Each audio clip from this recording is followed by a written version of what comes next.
자, 오늘 함께 나누시는 말씀은 에베소서 3장 14절부터 19절까지 말씀 되겠습니다.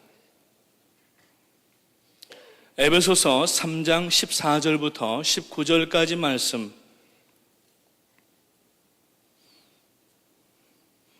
몇 절 되질 않는데 우리 함께 읽으면서 마음에 새겨놓도록 하겠습니다. 찾으신 줄로 알고 읽기를 시작하겠습니다.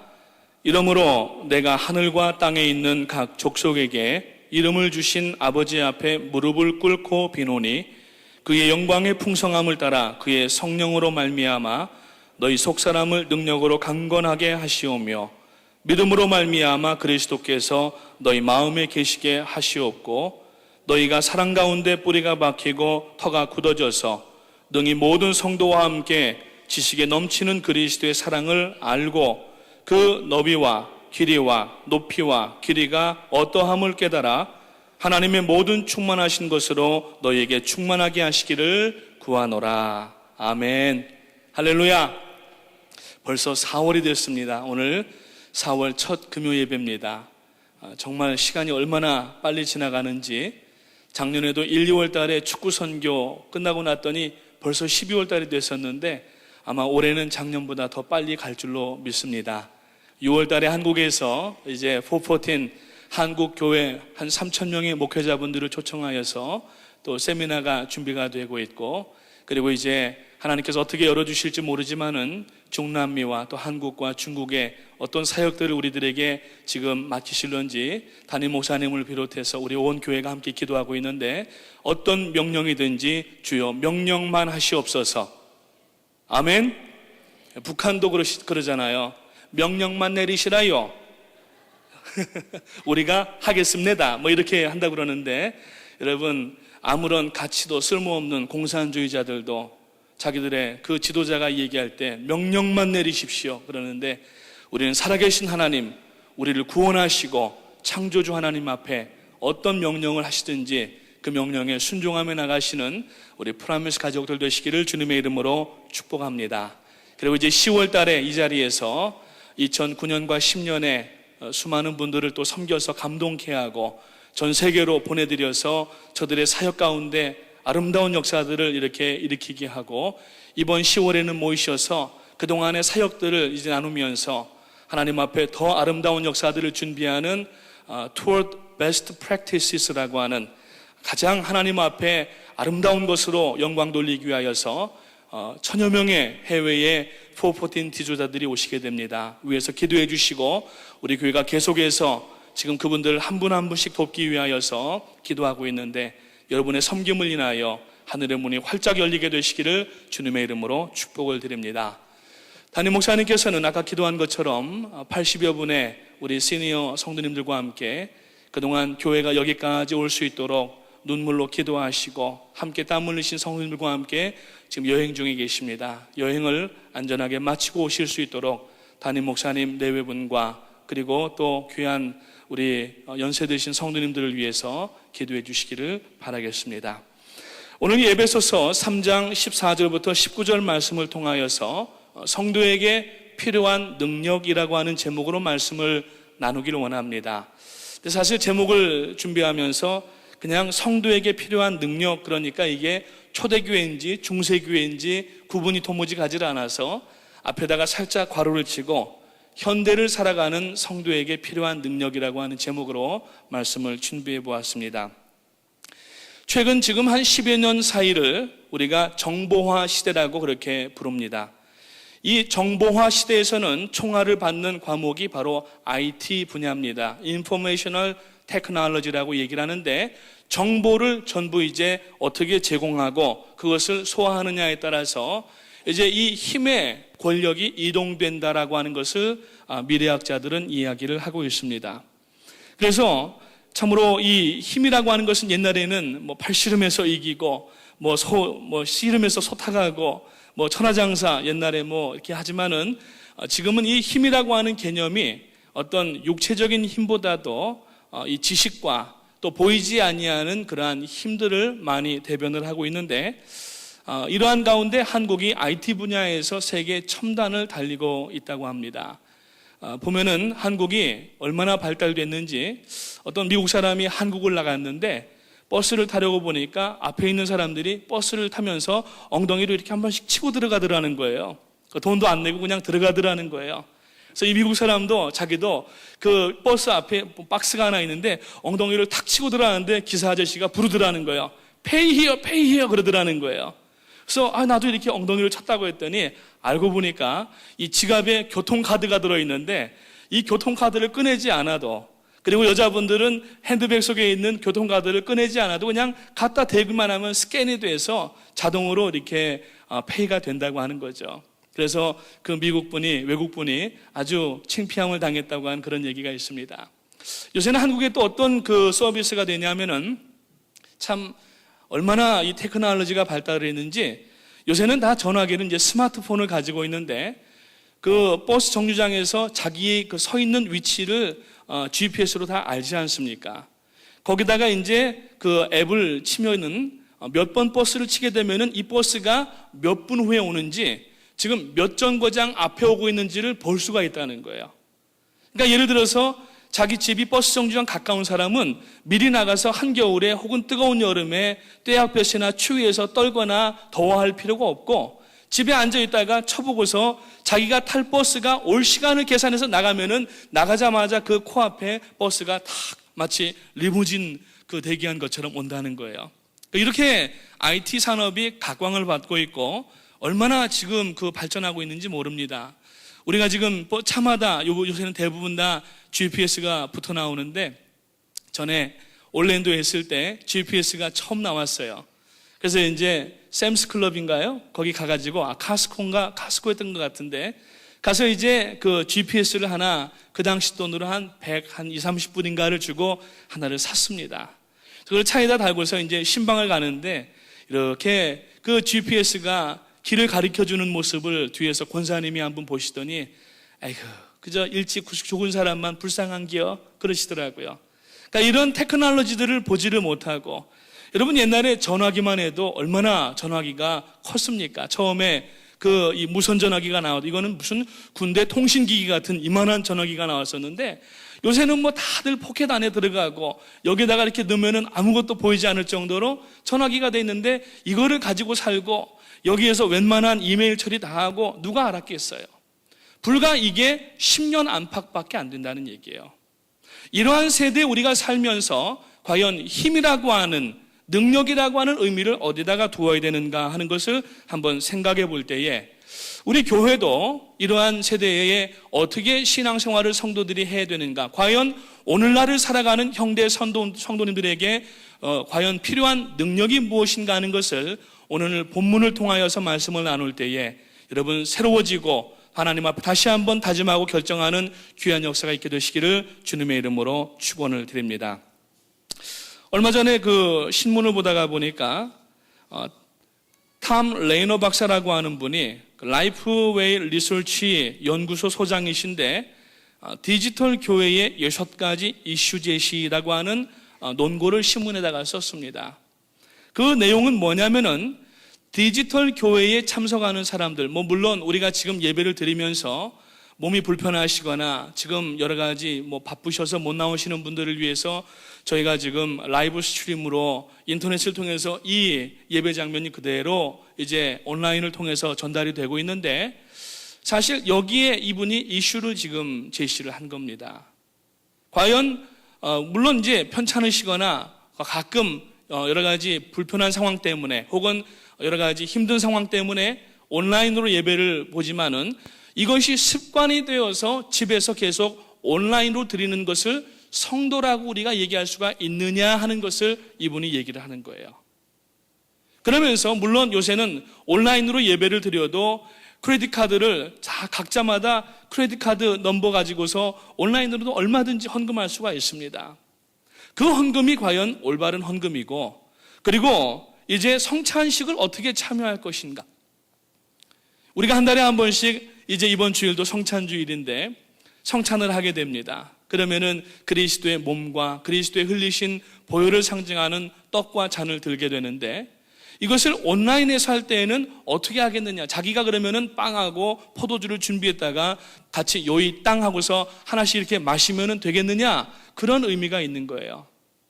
그리고 또 한 가지는 좋은 점을 따지자고 하면은 같은 믿음의 공동체에 있다가 먼 곳에 가든지 아니면은 유학생분들이 고국으로 돌아가든지 아니면은 다른 지방으로 이사 가서 그 전에 신앙 생활하던 곳을 잊지를 못하여서 또 온라인으로 예배를 참여하는 경우가 있는데 그게 과연 바람직하느냐, 이러한 내용을 이분이 이야기를 하는 겁니다. 과연 이 오늘날 이 정보화 시대 때에 우리가 이러한 것을 가지고 예배를 하면서 과연 어떤 능력이 우리들에게 필요한가? 힘이라고 하는 것은 어느 시대에나 다 요청이 됐지만 특히 지금 우리가 살고 있는 이 세대와 다가오는 그 세대들은 이 새로운 힘의 그 정의가 다시 한번 정의가 돼야 되고 이걸 우리가 온전하게 잘 성경과 맞물려서 생각하지 않게 되면은 이상한 그러한 신앙 아닌 신앙이 나올 수가 있다는 얘기입니다. 그래서 오늘 우리들에게 필요한 성도가 가져야 될 현대교회 성도들이 가져야 될 능력이 무엇인가를 오늘 이 본문 말씀을 통해서 나눠보기를 원합니다. 첫 번째, 오늘 현대를 살아가는 성도들에게는 영력이 있어야 된다고 하는 것입니다. 오늘 16절 말씀에 보니까 그의 영광의 풍성함을 따라 그의 성령으로 말미암아 너희 속사람을 능력으로 강건하게 하시오며 그랬어요. 물론 이 강건이라고 하는 말씀은 요한 2서에 보면은 요한 3서에 보면은 2절 말씀에도 나오지만은 강건이라고 하는 것은 건강을 포함한 전인격적인 그러한 이 상황을 얘기를 합니다. 그러니까 우리가 지금 이 영역이라고 하는 것은 이러한 여러 가지 모든 바탕이 되는 것의 중심이 영역인데 사실 신앙생활이라고 하는 것은 하나님의 능력으로 살아가는 삶을 얘기하기 때문에 오늘 우리가 이 영역을 어떻게 우리가 다루어야 되고 이것을 어떻게 가져야 되는가 하는 것을 얘기를 하는 겁니다.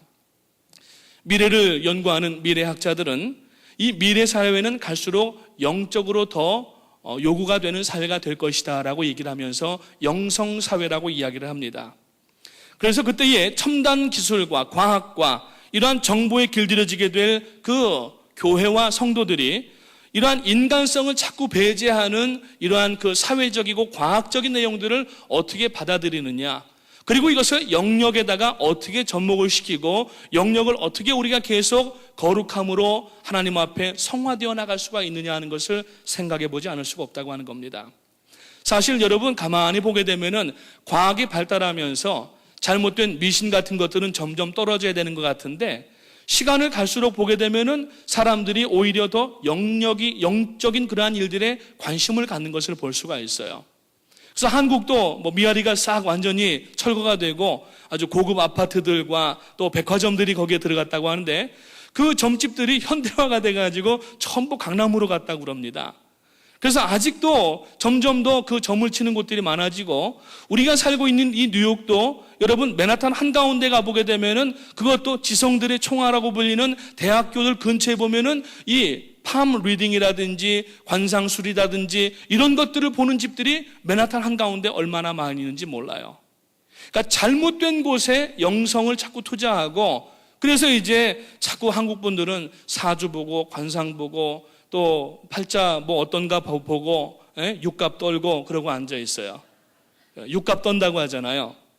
그래서 여러분 바울 사도가 종말에 대한 예언을 한 이 말씀에도 보면은 마지막 때 이러한 영적으로 허무한 곳에 사람들이 자꾸 매이게 되고 특별히 종말의 때에는 이단들이 날뛰게 된다고 하는 것을 얘기를 하고 있습니다.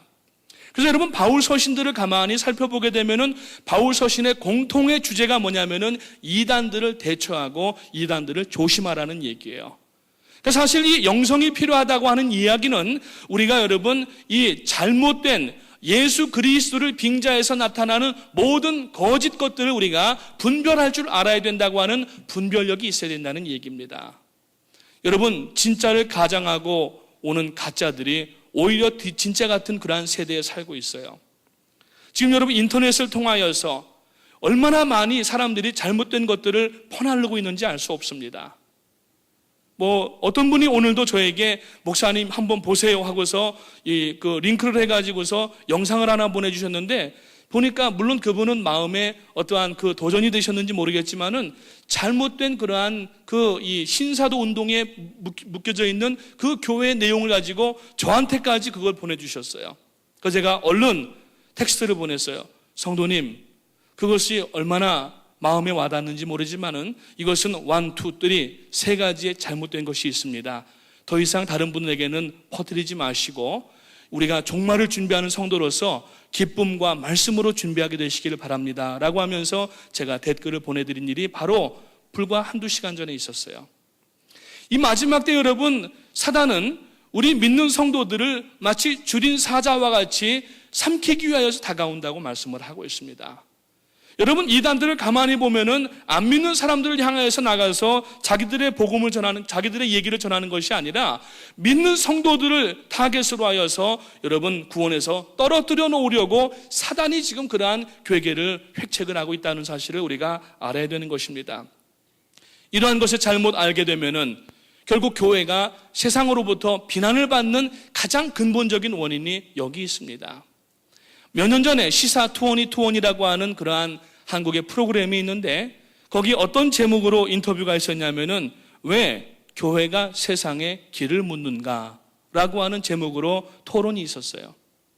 사실 여러분, 세상 사람들이 성경을 알지 못하고 하나님을 알지 못하기 때문에 미래에 대한 궁금함과 과연 종말이 있고 내세가 있는가 궁금하게 여기게 되면은 교회에 와서 물어봐야 되는데 오히려 교회가 세상에 나가서 묻는 이러한 형국이 되고 있다는 것을 꼭 집어가지고 빙자한 그러한 프로그램이 바로 거기에서 나왔던 것을 보았던 경험이 있습니다.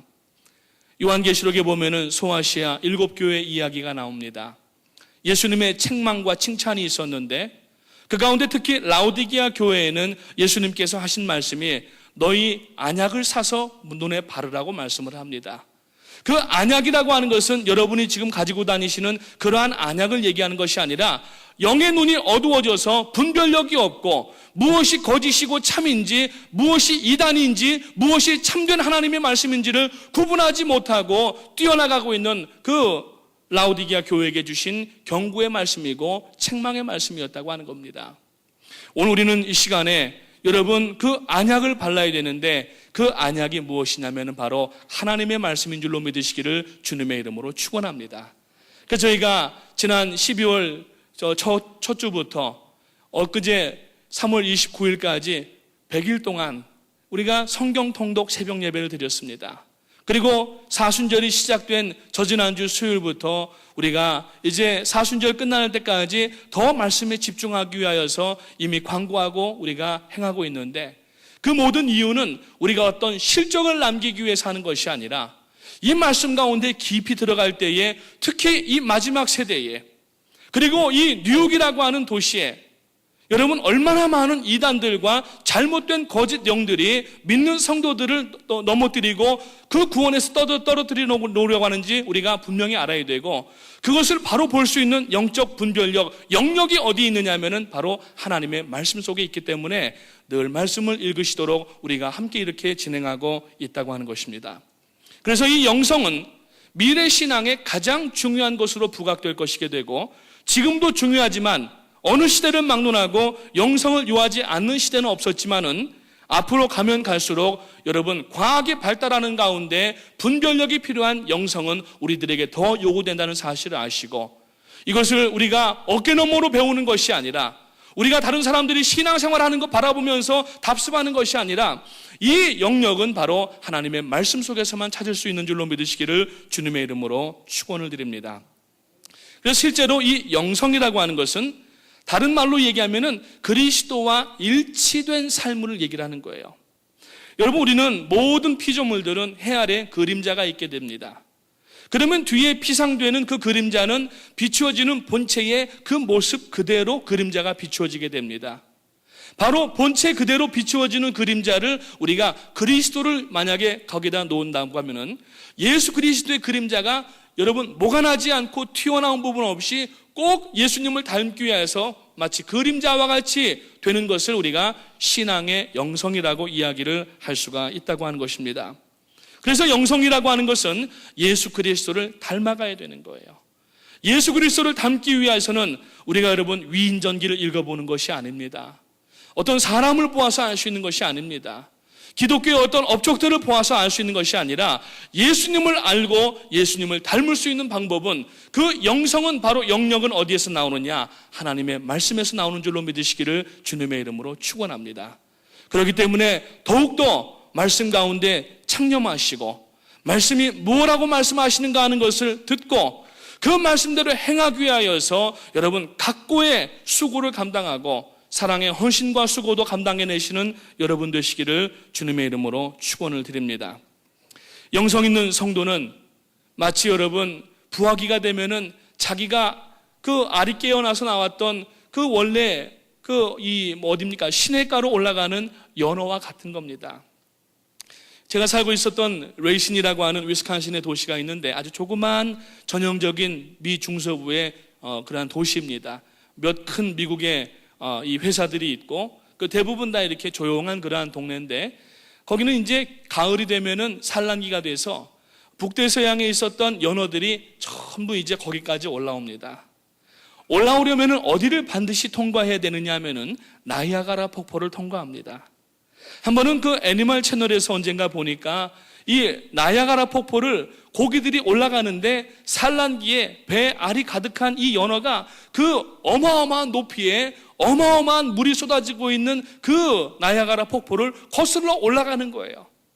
거기만 올라가도 거의 기진맥진인데 그리고 나서 5대5를 다 헤엄쳐가지고 저 끝에 시카고 위에 있는 제가 살고 있는 도시까지 올라와서 거기서 다시 자기가 부화됐던 곳에서 자기 새끼들을 부화하고 거기서 대부분 죽습니다. 여러분, 우리는 지금 천성을 향하여서 나가는 마치 그러한 살아있는 물고기와 같은 성도님들입니다. 고기가 만약에 죽는다고 하면은 허연 배를 위로 동그라니 드러내놓고 그냥 물 가는 대로 떠내려갈 수밖에 없어요. 살아있는 물고기의 특징은 그 물을 거슬러서 상류까지 올라가는 게 살아있는 물고기의 특징이라고 합니다. 오늘 우리들이 살아있는 성도라고 하면은 이 영력이 요구되고 있는 이 마지막 세대에 우리가 여러분 그냥 물에 물 탄 듯 술에 술 탄 듯 신앙생활하는 것이 아니라 여러분 마치 영적 전쟁을 감당하는 용사와 같이 우리가 영력으로 무장하여서 마치 여러분 우리들에게 전신갑주를 입고 나가는 성도처럼 오늘도 이 영적 전쟁 가운데 내적으로나 외적으로나 승리하는 삶을 살아야 되는 줄로 믿으시기를 주님의 이름으로 축원합니다. 그래서 여러분 프랑스의 기독교 사상가였던 자크 엘룰이라고 하는 사람은 다소 과격해 보이게 느껴지는 말씀이지만은 기독교인은 하나님의 말씀으로 세상을 뒤집어 엎는 자들이어야 된다라는 말을 했어요. 우리가 여러분 세상에 살 때에 신앙을 가지고 나가면은 온전한 신앙을 가진 사람은 반드시 핍박을 받을 수밖에 없고 고난을 당할 수밖에 없고 불이익을 당할 수밖에 없습니다. 그런 가운데서라도 우리가 영역을 포기하지 아니하고 즉 예수 그리스도를 닮아가는 영성을 포기하지 아니하고 끝까지 나갈 때에 우리의 영적인 고향인 저 천성에 이르러서 아까 우리가 찬송 불렀던 것처럼 나팔 불 때 나의 이름 부를 때에 주를 찬미하겠다고 하는 그 찬송이 여러분 누구에게나 다 주어지는 찬송은 아닌 줄을 아시기를 주님의 이름으로 축원합니다. 두 번째, 현대를 살아가는 성도들에게 요구되는 그러한 영역은 이 능력은 오늘 18절 말씀에 보니까 지력이 있어야 된다고 말씀합니다. 첫째는 영역, 둘째는 지력입니다. 18절 말씀에 보니까 능히 모든 성도와 함께 지식에 넘치는 그리스도의 사랑을 알고라고 말씀을 하고 있어요. 오늘 오후에 말씀을 준비를 하고 있었습니다. 허 목사님께서 오늘은 박 목사님이 설교를 좀 준비해 주십시오 말씀을 하셔서 순종하는 마음으로 말씀을 준비를 하는데 인터넷 이메일을 체크하다 보니까 본부총회에 이 총무 목사님으로부터 이메일이 하나가 왔어요. 그 이메일 타이틀이 제 관심을 확 잡았습니다. 그 타이틀이 뭐냐면은 Is Science the Enemy of Faith? 과학은 정말 신앙의 믿음의 적이냐? 이러한 주제를 가지고 이 이메일이 하나가 왔어요. 그래서 이 이메일을 찬찬히 살펴보니까 Faith and Science Conference, Genesis and Genetics라고 하는 제목으로 온 거예요. 뭐냐면은 창조와 유전자라고 하는 그러한 유전학 뭐 이런 것인데, 창조와 유전이 어떤 관계가 있느냐? 유전은 과학을 얘기하는 거예요. 오늘날 과학을 얘기하면서 자칫 잘못 알게 되면은 이 하나님의 신학을, 하나님을 연구하는 신학을 반대하는 것으로 오해할 수가 있는데, 여러분, 옛날에는 과학은 신학의 시녀라고 하는 말이 있었습니다. 뭐냐면은 여러분, 과학이라고 하는 것은 하나님의 창조의 섭리 안에 포함되어 있는 내용을 얘기를 하는 거예요. 근데 어느 때부턴가 이 에볼루션, 진화론을 이야기하는 사람들이 이것을 이용을 해서 자꾸 진화를 얘기하게 되고 창조에 위배되는 그러한 이야기들을 하면서 마치 과학이 하나님의 창조를 반대하는 것처럼 그렇게 설명하고 있는데, 그게 아니라는 얘기예요. 그래서 6월 23일 날 스프링필드 미주리에서 세미나가 있으니까 등록하라고 하는 그러한 이메일이 이제 오늘 왔었는데, 여러분, 하나님의 창조 안에 과학이 들어있다는 사실이에요. 오늘 우리가 과학적으로만 어프로치를 하고 잘못된 과학을 가지고 여러분, 하나님을 자꾸 없다고 난도질하는 사람들의 얘기를 듣고 과학을, 하나님을 알기 위해서는 전혀 필요가 없다고 하는 것으로 알 수가 있는데, 그게 아니라는 겁니다. 지력이 분명하게 있어야 된다는 얘기예요. 여러분, 지력은 학습을 통하여서 얻을 수가 있습니다. 그래서 성경은 지력에 대해서 분명하게 강조를 하고 있습니다. 그래서 바울 사도는 디모데후서 3장 14절 말씀해 보니까 너희는 배우고 확신한 일 가운데 거하라고 말씀을 하고 있습니다. 모르고 하라는 얘기가 아니에요. 이 성경을 보게 되면 이 안에는 신학이 있을 뿐만 아니라 경제학도 있고 의학도 있고 과학도 있고 법도 있고 모든 게 다 들어있다는 얘기예요. 그래서 오늘 우리가 하나님 앞에 신앙생활하는데 이 지식이라고 하는 것은 신앙의 집을 지어가는 거푸집과 같은 그러한 역할을 하는 거예요. 여러분, 건축 현장에 가보게 되면은 건축 건물, 집을 올리기 위하여서 그냥 1층 정도는 사람이 서서 벽도 바르고 창문도 달고 하지만은 2층부터는 우리 키가 닿지 않기 때문에 거푸집이라고 하는 보조 사다리나 이러한 철제 요새 나무도 있고 철제도 있는데 이러한 것들을 거기다가 걸어놓고 올라가서 작업을 하게 됩니다. 그것을 거푸집이라고 얘기를 합니다. 신앙은 우리가 마치 집을 짓는 것과 같다고 여러분, 예수님도 말씀하셨어요. 그래서 예수님의 말씀의 반석 위에 견고한 집을 지으라고 말씀하시고, 바울 사도도 고린도서에 보니까 신앙의 집을 잘 지어야 된다고 얘기를 하고 있습니다. 그런데 이 신앙의 집이라고 하는 것은 마치 거푸집과 같은 것들이 있어야 되는데, 그 거푸집이 뭐냐면은 신학이라고 하는 겁니다. 그래서 신학이 올바라야지 신앙의 집을 제대로 지을 수 있는 겁니다. 여러분, 우리가 다 철학을 전공하지 않았지만은 삶의 어떤 목적을 가지고 자기의 주관을 가지고 사는 것을 철학이라고 얘기를 합니다. 인생 철학이라고 얘기합니다. 마찬가지로 우리가 신학교에 가서 신학을 공부하지 않았지만은 온전한 그러한 신학적 사상과 성경을 토대로 한 이 신학의 거푸집이 돼 있어야만 신앙의 올바른 집을 짓는 거예요. 잘못된 이단적 거푸집을 여러분 짓고 올라가서 집을 짓는다고 하면은 그 집을 다 지어놓았는데 마지막에는 준공검사가 떨어지지 않는 이단적 집이 되고 만다고 하는 얘기입니다. 집이 잘못되기만 한 것으로 끝나는 것이 아니라 잘못 지어진 집은 준공검사가 필요할 수가 없다는 것은 곧 천국에 들어갈 수가 없다는 얘기로도 대변할 수가 있다는 얘기예요. 이것을 우리가 무엇으로 감당해 나가느냐? 온전한 하나님의 말씀으로 인한, 성령으로 인한 지력이 우리에게 있어야 된다라고 하는 것입니다. 그래서 여러분, 기독교는 지식으로 구원받지 않지만 여러분, 우리의 구원은 지식을 여러분 반드시 가지고 있어야 된다라고 하는 것을 성경은 얘기하고 있습니다. 알물 통하여서 구원의 확신을 가질 수가 있기 때문이라는 얘기입니다. 그래서 여러분, 성경에 보면은 이 지식이라고 하는 말씀이 두 가지가 나오는데, 헬라어에 보면은 기노스코라고 하는 말이 있고 하나는 오이다라고 하는 말이 있는데, 오이다라고 하는 것은 여러분 배추다라는 말이 아니라 오이다라고 하는 것은 뭐냐 하면은 그냥 단순적인 그 지식적인 암을 얘기를 하는 거예요. 단순한 어떤 표면적인 암, 현상적인 암, 단순한 지식적인 그러한 것을 이 오이다라고 얘기하고, 기노스코라고 하는 얘기는 어떤 깨달아서 깊이 뉘우치는 알을 전제로 한 경험적 체험을 얘기를 하는 것입니다. 그래서 여러분, 예수님의 어머니인 마리아가 그 천사가 나타나서 네가 아들을 낳으리니 그 이름을 임마누엘이라 하라 하면서 그 예수 그리스도의 탄생을 고지하였는데, 이 마리아가 내가 지금 정혼한 상태이지만은 남자를 알지도 못한다고 얘기한 그 안다라고 하는 것을 헬라어 원어에 보니까 기노스코라고 하는 단어를 썼어요. 그건 뭐냐면은 실질적인 육체적인 관계를 가진 일이 없는데 내가 어떻게 아이를 낳을 수가 있겠습니까? 라는 얘기예요.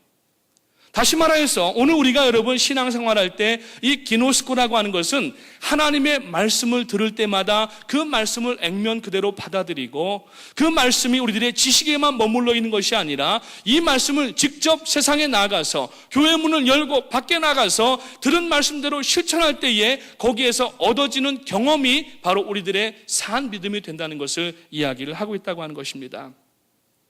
우리가 살고 있는 이 세상도 지식적인 세상입니다. 엄청난 양의 과학과 지식이 지금 계속 일어나고 있습니다. 우리들의 이 뇌리를 마치 융단 폭격이라도 하듯이 엄청난 그러한 밀물과 같이 몰려오는 과학과 지식의 양은 우리가 감당하기 어려울 정도입니다. 그래서 어떤 정신의학자는 현대인들은 정도의 차이는 있지만은 약간씩 정신병적 증상이 있다라고 얘기를 했어요. 그 이유가 뭐냐면은 옛날에는 100년이면은 얻을 수 있는 그 지식의 양을 지금은 여러분 불과 몇 년 안 가서 그 지식을 얻을 수가 있다라는 얘기예요. 앞으로 여러분 2020년이 되면은 100년 동안의 과거에 얻어졌던 지식이 한 번 갱신되는데 불과 15일밖에 안 걸린답니다. 어마어마한 정보와 어마어마한 지식이 쏟아지고 있어요. 산업혁명 이후에는 얼마나 지식이 많아졌는지, 그런데 그 지식을 사람들은 진리라고 이야기하지만 이 진리는 한 세기 채 가지 못하는 약점을 가지고 있다는 얘기입니다. 그런 가운데에서 우리가 가져야 될 지력은 물론 공부를 해야 되고 또 여러 가지 지식도 가져야 되지만은 우리가 가장 가져야 될 그 지력은 뭐냐면은 하나님을 아는 지혜를 우리가 가져야 되는 줄로 믿으시기를 주님의 이름으로 축원합니다. 왜 우리가 그 지식을 가져야 되느냐? 그 지식을 가짐으로 말미암아 그리스도의 사랑을 알게 되기 때문이라는 얘기예요. 그리스도의 사랑을 바로 알게 되면은 우리가 하나님을 오해하지 않는 것입니다. 환난과 핍박과 어려움이 닥쳐와도 하나님이 나를 얼마나 사랑하시는지, 그 하나님의 사랑의 너비와 길이와 높이와 길이가 어떠함을 깨달아 아는, 즉 기노스코의 지식이 우리에게 있으면은 아무리 폭풍이 몰아치고 아무리 여러분 박해와 핍박이 있다 할지라도 그것을 넉넉히 이겨나갈 수 있는 힘이 바로 말씀을 온전히 아는 지력에서 오기 때문인 줄로 아시기를 주님의 이름으로 축원을 드립니다. 그래서 이 지식이라고 하는 것은 동의의 과정을 거쳐서 완전히 그리스도께 의존하는 신뢰의 단계에 이르러서만 이것을 신앙이라고 얘기할 수가 있습니다. 오늘 이 자리에 많은 분들이 오늘 금요 예배에 나오셨습니다. 신앙의 정도가 다 다릅니다.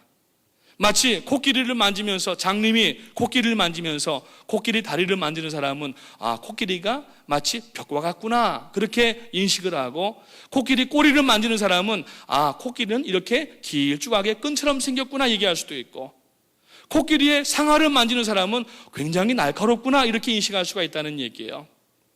여기에 계신 분들 하나님에 대해서 우리가 지식을 가지고 있고 하나님을 경험하고 체험하였지만은 사람마다 지금 다 여기 계신 분들의 하나님을 아는 그 지식이 다르다는 얘기입니다.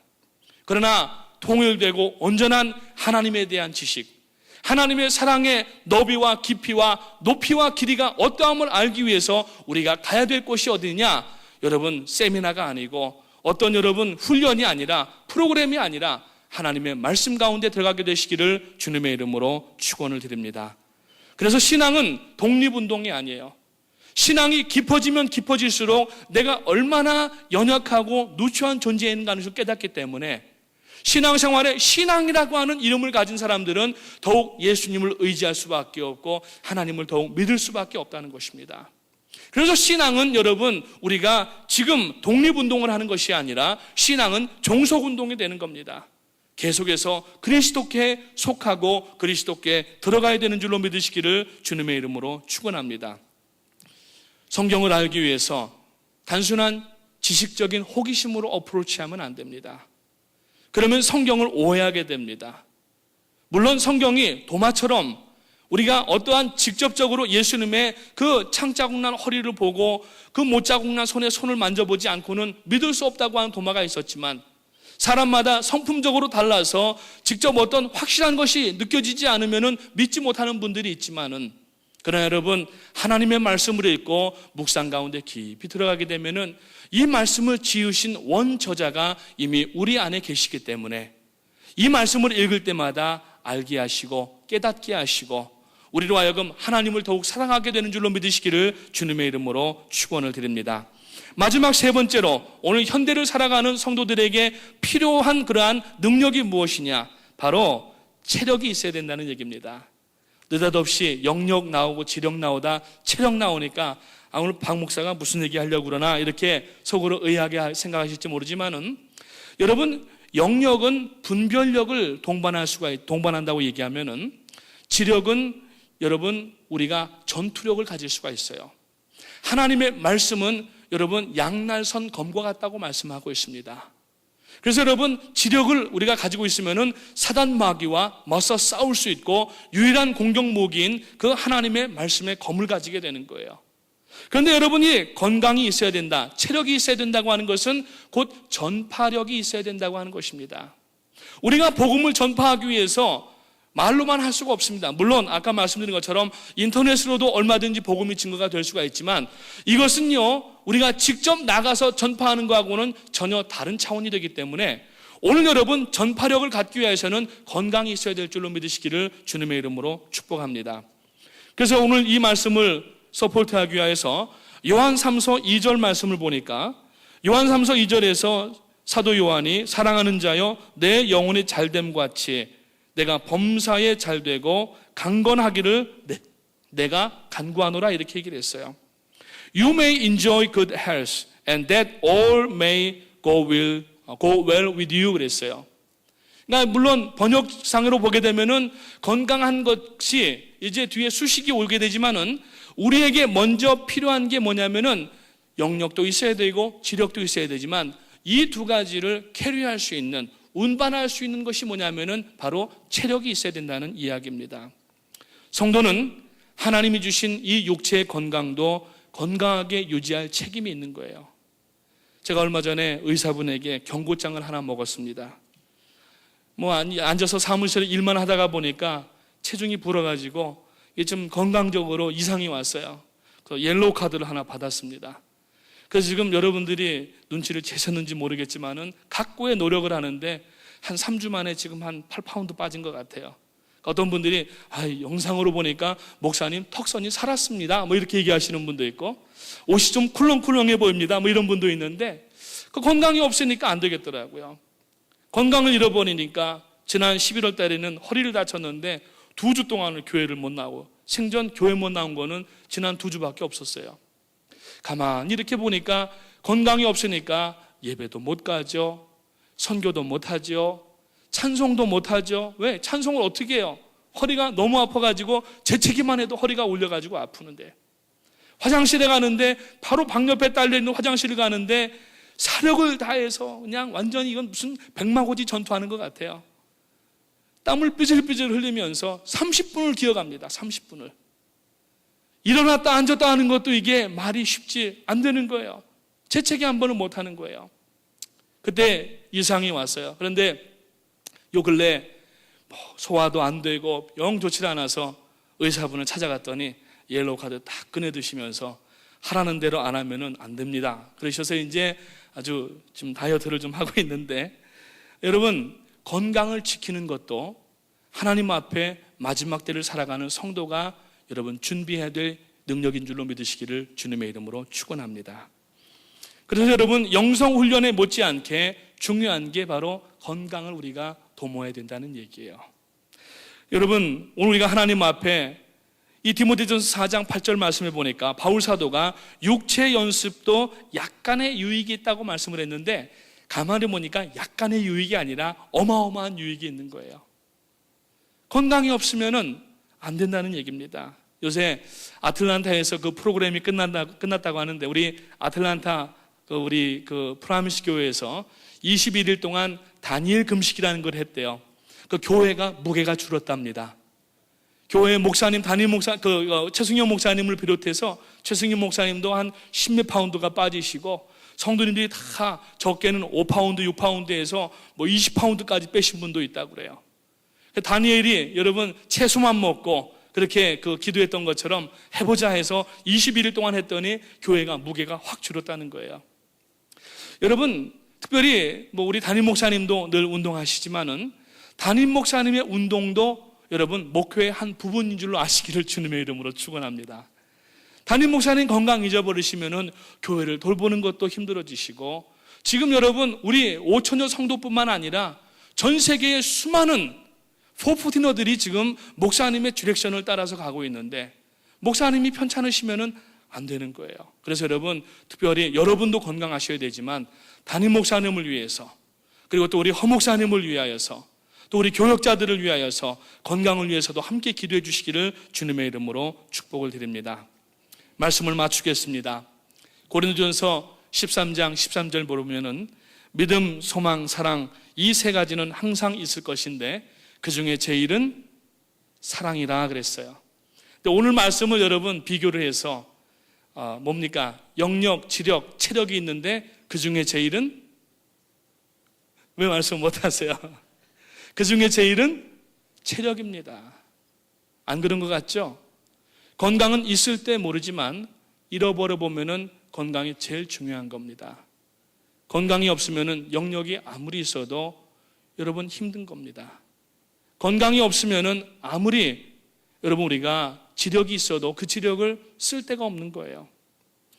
오늘 사랑하는 성도님 여러분, 우리가 아름다운 그릇이 있어야 산의 진미를 만들어도 그릇에 담아서 손님에게 대접을 하는 것처럼 우리에게 건강이 없으면 아무리 예배, 아무리 영성, 아무리 사역을 우리들에게 허락해 주신다고 해도 이것을 뒷받침할 건강, 체력이 있지 않으면 감당할 수가 없다고 하는 겁니다. 잠시 전에 보았던 요한 3서 2절 말씀에 보니까 You may enjoy good health and that all may go well with you, 이렇게 말씀하고 있어요. 건강해야 모든 것이 범사에 잘 될 수가 있다라고 얘기를 하고 있는 거예요.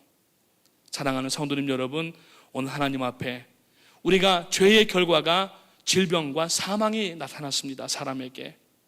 여러분 우리를 영적인 구원만 해주신 것이 아니라 이사야서 53장에 있는 말씀에 보니까 그가 징계를 받음으로 우리가 평화를 누리고 그가 채찍에 맞음으로 우리가 나음을 입었다고 얘기를 하는데, 그 나음이라고 하는 것은 뭐냐면은 여러분 우리를 치료하시는 하나님의 역사를 얘기를 하는 거예요.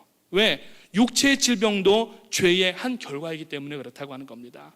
그래서 예수님께서 사역을 하실 때에 병든 각양각색 병든 자들을 무시하시고 제외시키시지 아니하고 그들을 찾아가셔서 그들을 어루만져 주시고 눈을 뜨게 하시고 일어나게 하시고 말하게 하시고 여러분 죽은 자도 살리신 하나님의 역사가 나타난 줄로 믿으시기를 주님의 이름으로 축원합니다. 오늘 이 저녁에 그 역사가 나타나게 되시기를 주님의 이름으로 축원합니다. 그런 점에서 본다고 하면은 이 세 가지, 오늘 마지막 때를 살아가는 성도들로서 영력과 지력과 체력이 여러분 꼭 있으셔서 하나님 앞에 우리 맡겨진 바 이 사역을 잘 감당하면서 나가게 되시기를 주님의 이름으로 축복을 드립니다.